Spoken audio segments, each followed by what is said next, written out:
কি নিয়ে যদি আপনি না যেতেন, আপনি বিক্রয় করে কখনোই জিতা যায় না।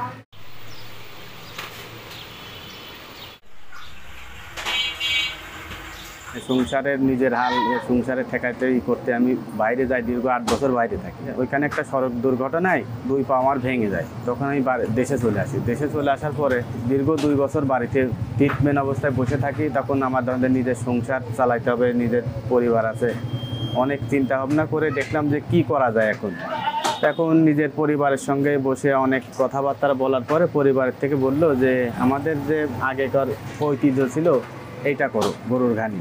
এই ঘানিটা করি। প্রথম অবস্থায় 2টা গরু দিয়ে এই ঘানিটা করে আমার 5 লক্ষ টাকা তখন পুঁজি ছিল, বেশ ভালোই চলছিল। তখন ফের আবার ধরেন যে আরেকটা ঘানি আরেকটা বাড়ানোর পরে এই মহামারী করোনা আসে।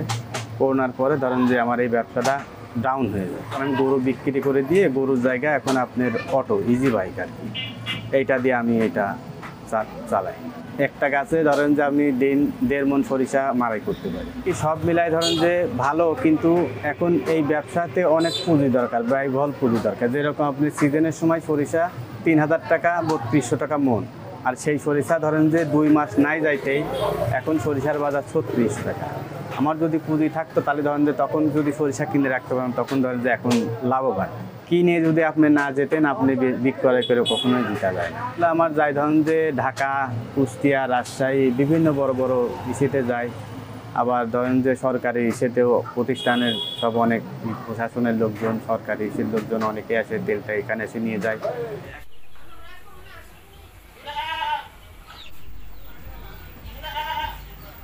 থেকে ধরেন 50-55 বছর আগে দেখছি হলো ঘানিতে গরু দিয়ে ঘান ঘুরায় এরকম তেল বাইর করতো। এখন দেখতেছি যে কারেন্টের অত্যাধুনিক মেশিন দিয়ে হয়তো এখন যেভাবে তেল বাই করতেছে সেই একই রকম আছে, কিন্তু আগেকার যে ঘানি যে তেলটা হতো সেই তেলটা তো অরিজিনাল তেল। হ্যাঁ, এখন তো এখানে আশা করি ইনশাল্লাহ সেই অরিজিনাল তেলটাই পাওয়া যাবে। এখানকার তেল অত্যন্ত ভালো তেল, এবং এই তেল মেশিনের মতো গরম হয় না এবং ওই জন্য ভালো থাকে। তেল কোনো গন্ধ হয় না, তেল সুস্বাদু। নিজেরাও কিনে ব্যবহার করি, শিশুদের গায়ে দেওয়া যায় এবং ঠান্ডা লাগলে অনেক উপকারী হয়।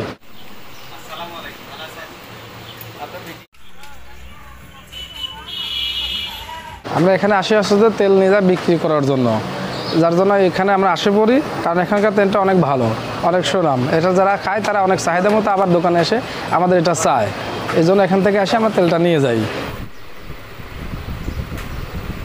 তেলের ঘানি এবং খাঁটি তেল সরবরাহের বিষয়টি অত্যন্ত গুরুত্বপূর্ণ, এবং এই বিষয়ে তার যদি কোনো আর্থিক সহযোগিতার প্রয়োজন হয় কোনো আর্থিক প্রতিষ্ঠান হতে, সেক্ষেত্রে উপজেলা প্রশাসন আর্থিক প্রতিষ্ঠানের সাথে সমন্বয় করব, তাকে এই সুযোগ সুবিধা যেগুলি দেওয়া সম্ভব সেগুলি